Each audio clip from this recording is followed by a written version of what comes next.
This is part 3 of a tutorial showing how to use iMovie to edit video footage.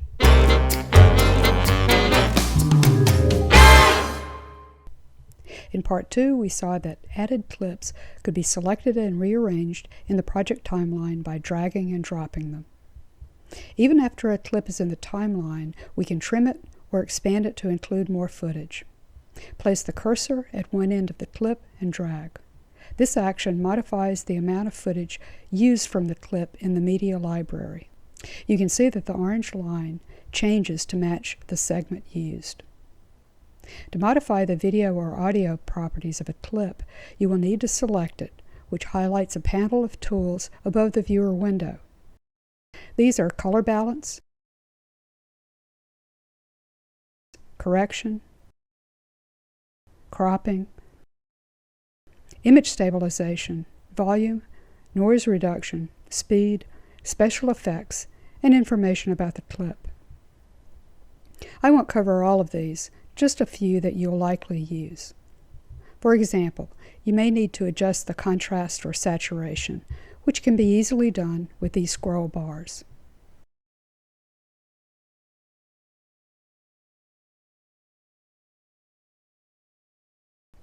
If you change your mind, just click the Reset button. You may also need to change the volume of the clip. Use the scroll bar to lower or raise the volume from completely muted to 400%.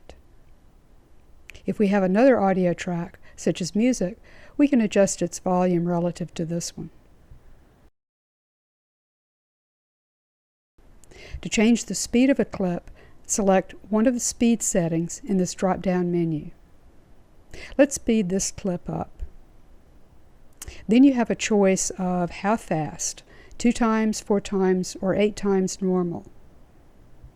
Now that clip will play at 4 times normal speed. Easily change back to normal or click the Reset button. You can also reverse the clip by checking this box. This adjustment can come in handy at times. Now let's look at how to add other media to our movie project. Perhaps I want to talk about leaf morphology as one way to distinguish between mangrove species. I can select my photo library and find the image.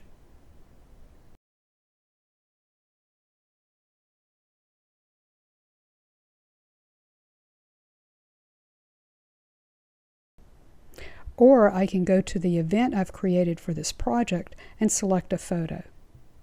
Here's an image of a mangrove leaf that I had previously imported to this event.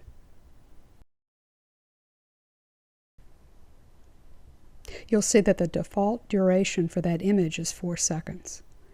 If we want to change that, then we just drag the trimming bar.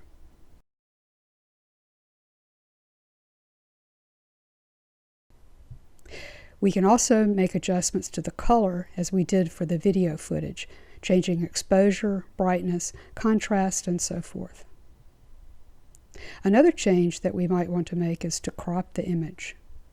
We can make the image fit into the entire viewer window, or we can crop it to a different size by readjusting the size of the frame.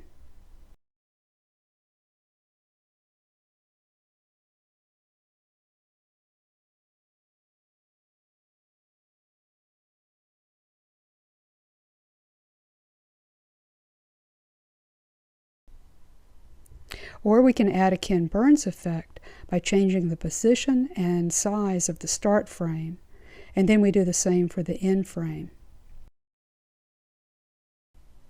The arrow is going to show the direction of movement that is being added with the Ken Burns effect. Now when we hit the space bar to play, you see that the view pans across the leaf. Adding subtle movement to a photo adds interest and matches better with the video footage.